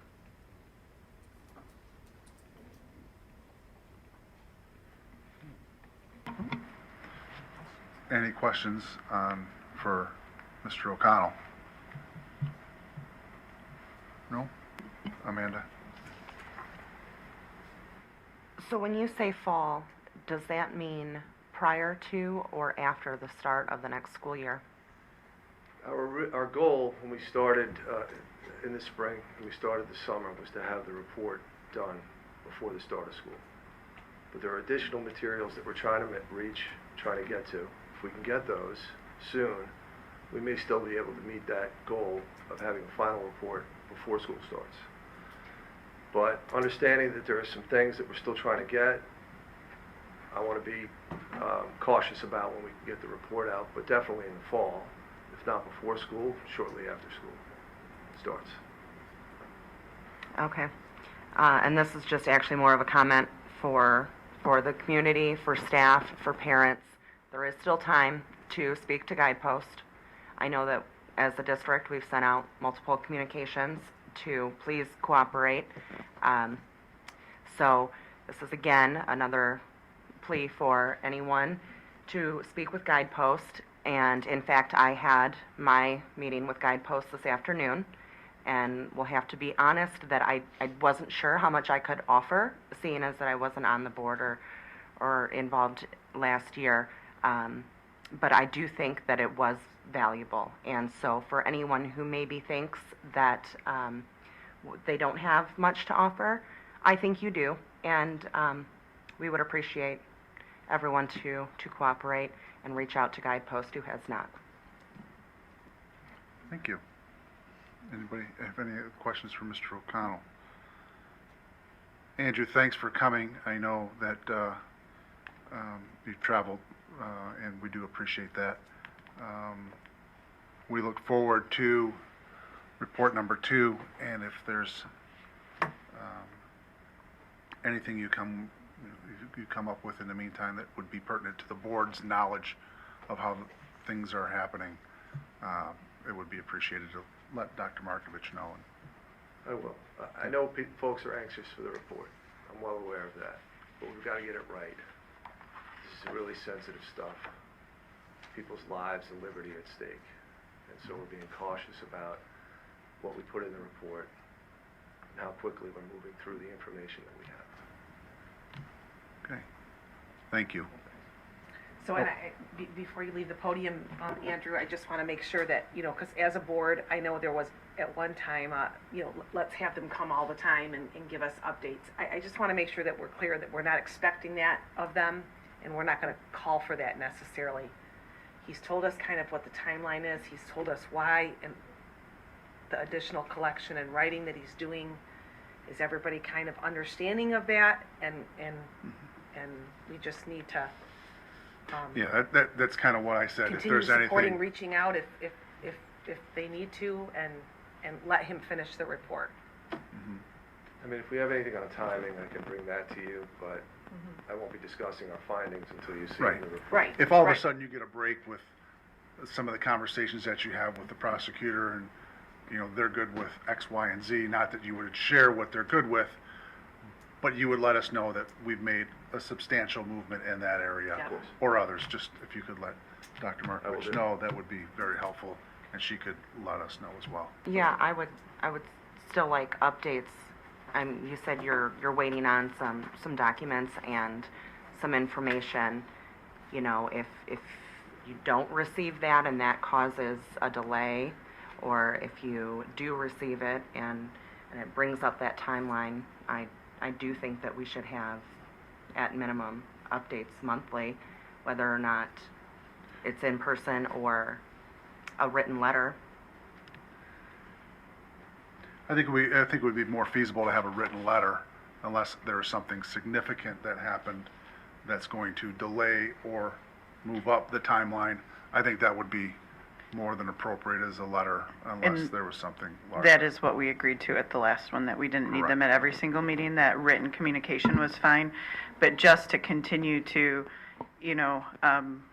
push the note that, when the report is released, this community is going to need a lot of support because it's going to be a whiplash slingshot back to that day. And I don't know where you were on September 11th. I can tell you exactly where I was standing on November 30th when I got my phone call from my child. That is, everyone is going to drop to that place the minute it's posted. So any indication or delay further or anything that, if you give us a week's notice, at least we can make sure that we have the coalition, the resiliency center, people are going to need support. And I know you're not going to share the findings with us, but even if, it says what they think it's going to say or it doesn't think what it's going to say, I can tell you right now, I was a parent that day as well. I can tell you the clothes I was wearing, where I was standing, and I know exactly when Uvalde happened, where I was at, what article I read that made my stomach hit my shoes. So this will do the same thing. That's very important too, and I think that's something that we as a district need to be prepared for. If it is in the summertime, we need to have those supports, because not all the time, if the report gets dropped, that a parent is with their child, and we have to be prepared for that. And I believe that our team, especially their response to the Michigan State tragedy, they reacted very quickly. So I'm confident that we'll have things in place. We have had conversations, as you saw tonight. We have many, many, many people that are going to come together to be a resource. But it is true, just a little advance notice, then we get everybody ready to be as support where we need support. So, You'll have a lot of notice to when the final report's coming out. Thank you, Andrew. Thank you. Okay. Item B, keyless entry purchase approval. Last meeting, I'm going to amend my presentation from last meeting, and this will only be voting for the tech closets. So the IDF and the MDF closets. So just to clarify, last time we brought you a potential recommendation to do the closets and the front offices. Yes. We have since studied that issue. We have dropped that recommendation, and we will no longer be doing those key entries to the front offices. There's still security from outside the building. If you enter the building, you will need to obviously use the entry locks that we have in place. But if you are already inside the building and you need to get to that front office, you will be able to get to that front office just as we're doing right now. So that's where this is amended. Okay.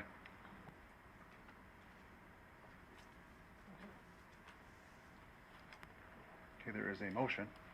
I can read that if you'd Mary, like. please. Move to approve the keyless entry system from Eagle Security for the total amount of $159,417 as presented revised, right? Because it's revised from earlier presented. Revised is fine. Okay. Is there support? Support, Amanda. Any discussion? I want to make sure that we are identifying the facilities that those are at so that there is no, to the community. All campuses across the district where the technology items are. That allows, it's our tech closets. This will allow our district technology employees who do not necessarily have the keys to get everywhere, access to get what they need to. It also controls who's able to be in there. And we have a technology person who's kind of our security technology person who can control that access as well. Okay. Anybody else with any discussion? All those in favor? Aye. Opposed? Motion carries. Thank you.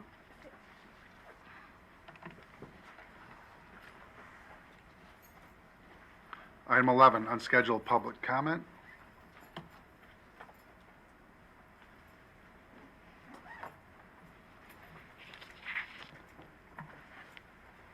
Thank you.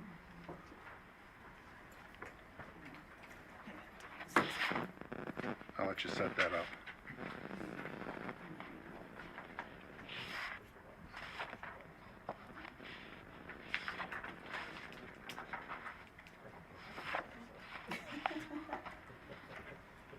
She's ready. You ready? Yep. Andrea Jones?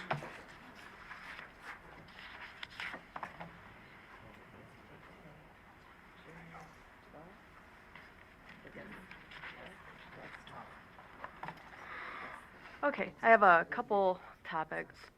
First of all, I want to say thank you for the SEL programs and the updates on those. I think those are needed in our community. I especially appreciate the events that we've added for the summertime to engage the children and the adults. So I did want to say thank you for that. I did want to get some clarification on when the vote would be taking place about the gun safes. I may be incorrect, but I thought it was June 23rd, but I'm not sure if that's accurate or not. So if someone could contact me or answer that question, I would like to know. As far as the vote goes, I feel like maybe we need to at least table that until our new president is elected so that we have input from whoever that person might be as well. I think that's a fair ask for the community. That person's going to be here for a while, and I think it's important to include whoever that is, their input on that as well. Okay. For the guidepost report, yes, we do want it to be accurate. I very much appreciate Erin's comments about being prepared for that and acknowledging what that's going to feel like for a lot of people in this community. My concern with the drop date of that is if we're looking at after school starts, I'm just going to be honest with you, this report could be a very big deciding factor in whether people send their children back to Oxford Community Schools next year, depending on what's contained in that report, whether teachers want to stay. This is a huge report with life-altering information in it for people in this community. So I think it's very important that we get that before the start of the school year. Also, it'll be pushing right up on the anniversary. That's not really something I want to see happen to this community at that time.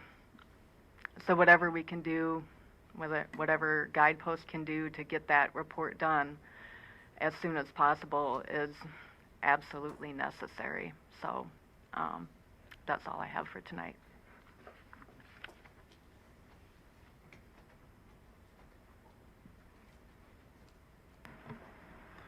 Kit Grabowski.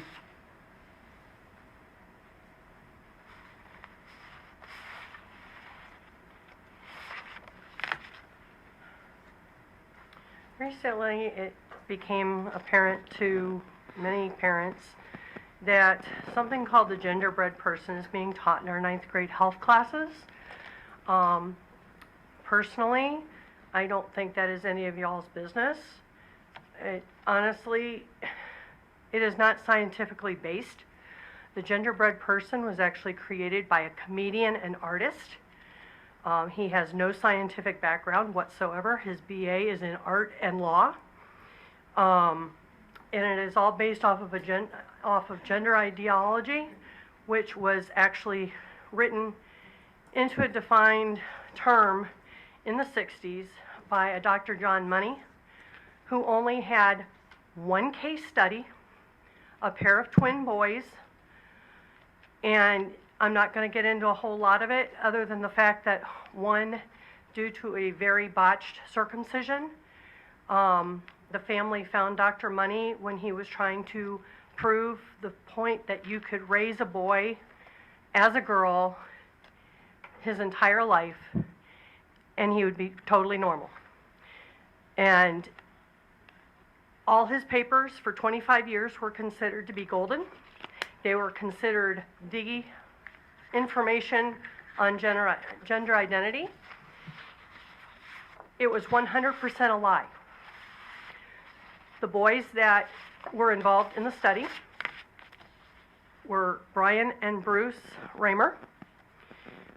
Bruce was the one that had to live as a girl.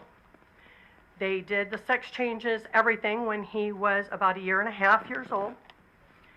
Changed him to a girl instantly. When they got to be 10 years old, they said, we're not going to see Dr. Money anymore. The boys categorically refused, or the children categorically refused. 14 years of age, Bruce, who is now Brenda, found out because he was having these strong desires and romantic feelings for girls, the new psychologists and psychiatrists that were dealing with them turned around and said, you have to tell them everything. Everything. From the moment he was told, Brenda became David. He just did not take his birth name because he felt like he'd been fighting a giant his entire life. You can read all about this in the case of I believe it is called the John Jane or John Joan case. It is very disturbing.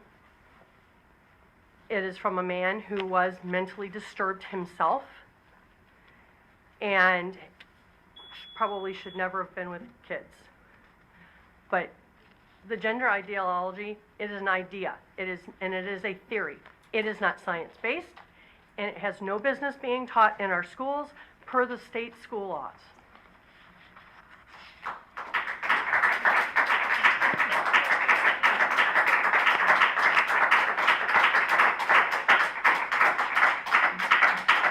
Tom Donnelly.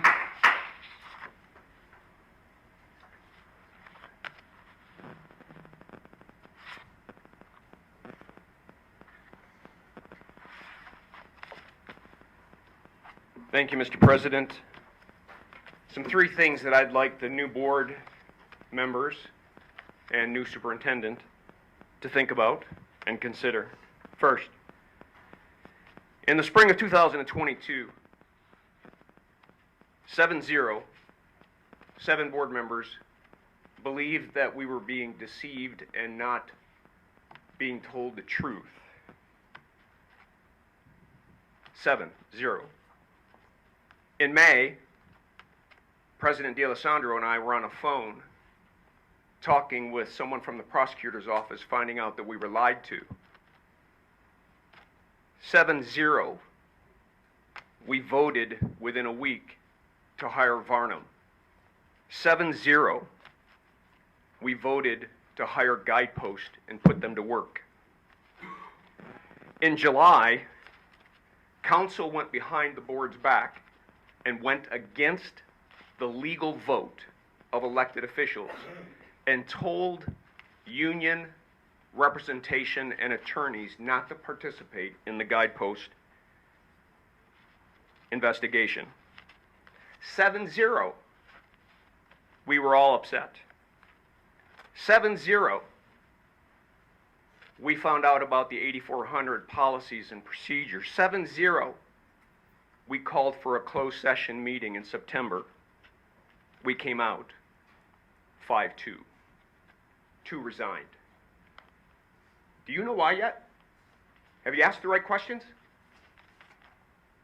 How can you do an independent report and have it be completely transparent when you don't even know all the information? A new superintendent hasn't even talked to me, and I was the board president when the shooting took place and was up to the day I resigned. Guidepost. I am so glad Andy was here. Do you know what surprised me? He just told you the same thing he told me in August of 2022.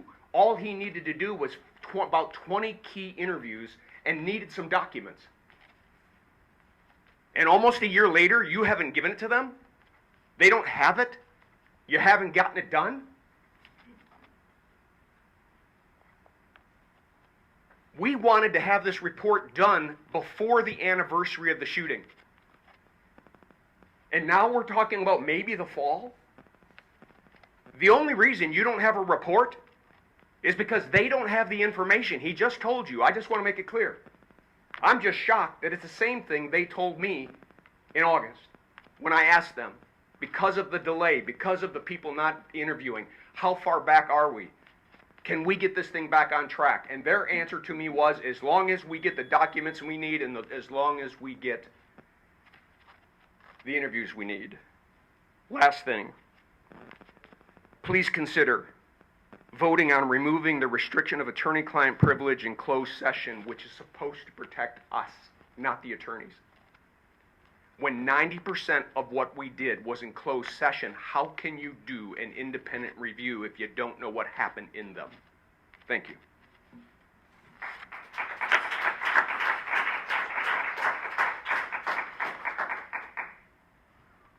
Sean Wilson.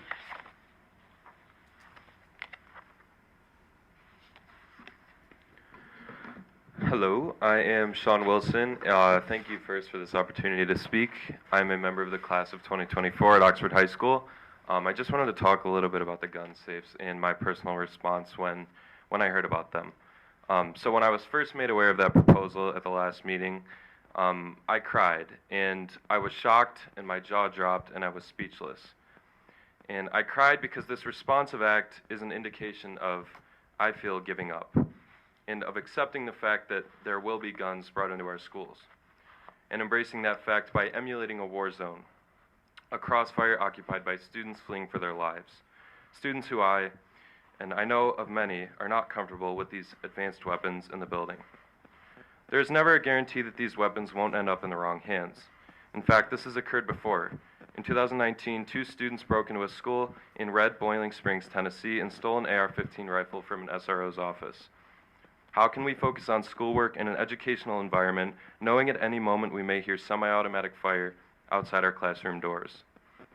As a sophomore at the time of the shooting, I struggled in returning to learning.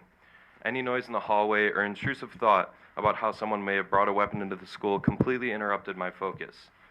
Now, going into my senior year, I'm finally able to go through a lesson, having faith that the evolved system already in place at our entry doors has caught any potential weapons people may have attempted to introduce into our learning environment. If this motion carries, I will have lost that comfort. I will know always that there are at least 2 long guns in my school, weapons far more advanced than that used by the Oxford shooter, and one that can cause fatal wounds to children and staff with one wrong movement of a finger in a high-pressure situation. Speaking of, these safes are cited as effective because they do not require fine motor skills to unlock, which are evidently lost in an active shooter event. But according to this motion, a long rifle is acceptable to be handled by the same officers. I urge you to think about this contradiction. The statement that the safe will save time has little supporting evidence, and resource officers are at many different locations in the building throughout the course of the day, and any trip to one of these safes is adding time to a response. To me, while students run away, those who have chosen to endure hours of training to hold the SRO position should run towards looking to rapidly neutralize the threat with any resources presently available. Furthermore, shooters often give up on their own accord, flee the scene, die by suicide, or are subdued, either by a bystander or law enforcement. And adding more guns into this equation will increase the number of bullets fired in a restrained area occupied by students and staff.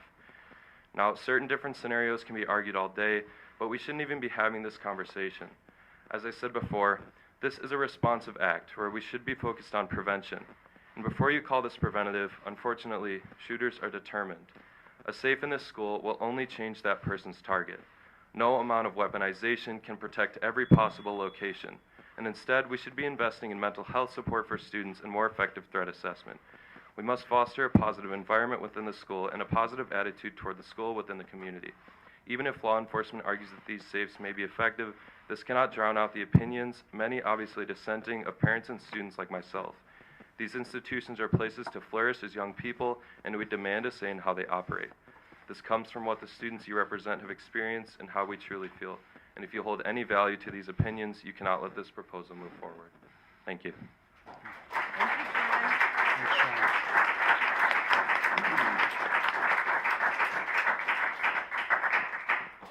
Corey Bailey.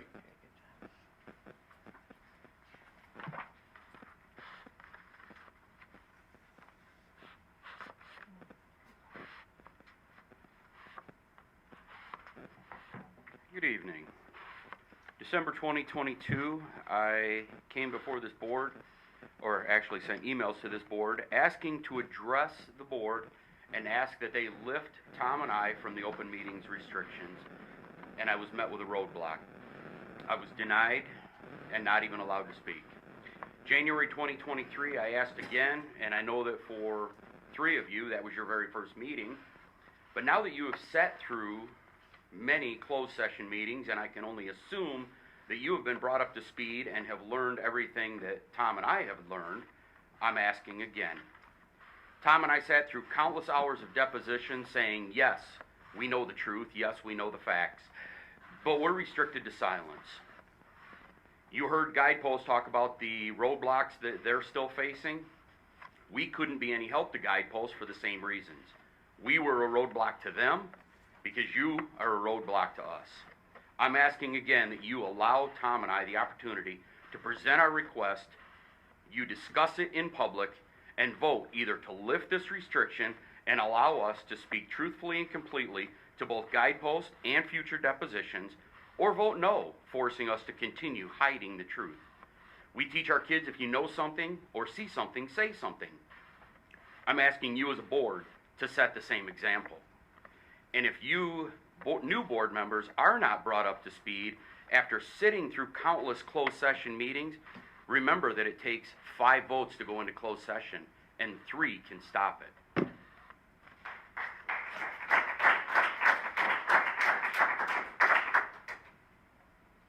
George?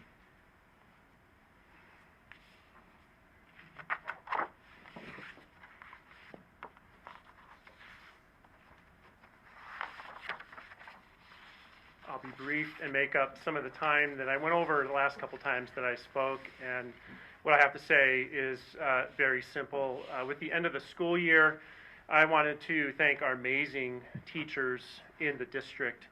I think I'm preaching to the choir and to many of the parents in the community that might be listening, but I just thought with the end of the school year, I wanted to express myself publicly. If you'll bear with me for a second.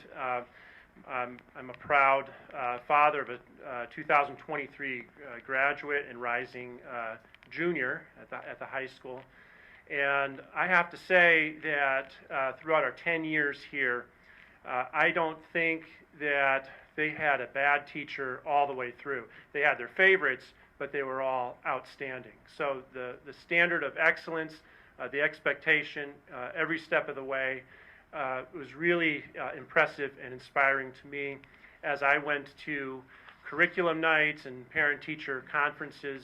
The goals that they set for each grade and for the methodology for achieving their goals was really something. And I also have to say that the International Baccalaureate program is really special to the district. I think my daughter worked very hard to be successful.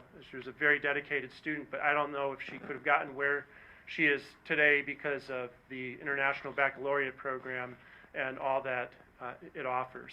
So I'm just very grateful as I look back to in the time that that my daughter had and my son continues to have throughout their experiences with the district. So just wanted to express my gratitude for the amazing teachers that we have here as we go into the summer. And Dan, thank you for your service the last 10 years and work in this community. I wish you the best in whatever life offers. Thank you, George. Thanks.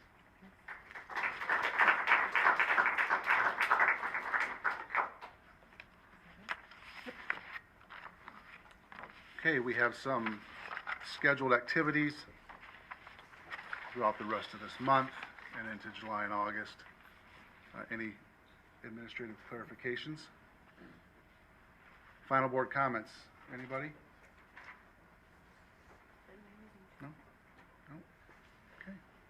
Oh, actually, sorry. I do want to say thank you. Thanks, George, for the for the commendations for our teachers. We have amazing staff. We have amazing teachers and supports and central office staff who keep us all going. Thank you, and congratulations to all of our retirees, and thank you so much to them for the time that they've dedicated to the district. One of the folks I was talking to tonight had been a bus driver for almost 25 years. It's amazing the care that everybody takes with their students here in Oxford. So thank you very much for all that. Okay. There is a motion to go into closed session. Would somebody like to read that? Move to meet in closed session pursuant to the Open Meetings Act, Section 8A, to consider a periodic personnel evaluation of an employee, the Section 8H, to consider material exempt from disclosure, specifically material protected by the attorney-client privilege, legal written opinion. Is there support? Support Mary. Any discussion? Roll call vote, please. Trustee Whitney. Yes. Trustee Summers. Yes. Trustee McDonough. No. Treasurer Hanser. Yes. Secretary Reese, yes. Vice President Schaefer. Yes. President D'Alessandro. Yes.